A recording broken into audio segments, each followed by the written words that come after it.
Abaninzi bakuqhwabele izandla ukubuyiswa kokuthengiswa kotshwala ebutsheni baleveki, kodwa ke uphiko lwamanini ANC lugweve xerha ngumsindo ngelithi oku kuza kuba nefuthe elibi lokuxhatshazwa kwamanina nabantwana de kuthi abasaze ngobuso elizweni.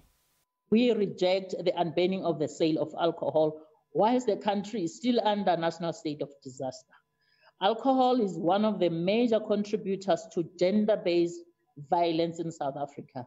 This situation is exacerbated because of the alcohol must be consumed at home.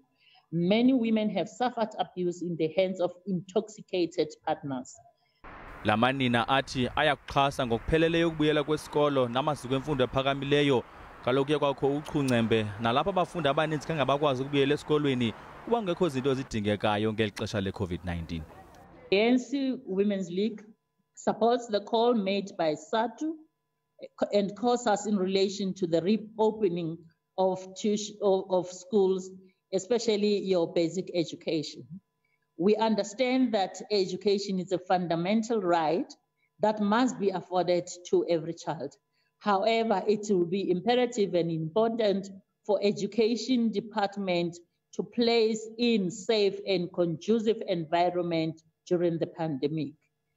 Uphiko lwamanina lwe-ANC luvakalise ukumxhasa ngokukodwa umphathiswa weCOGTA ugqirha Nkosazana Dlamini Zuma nobekwa phansi kwamalahla abomvu kutshanje de kuthi xa uqwalaselwa nokuqhubela phambili ukubhangisa kokuthengiswa kocuba ngethuba lokumiswa ngqi kwentshukumo.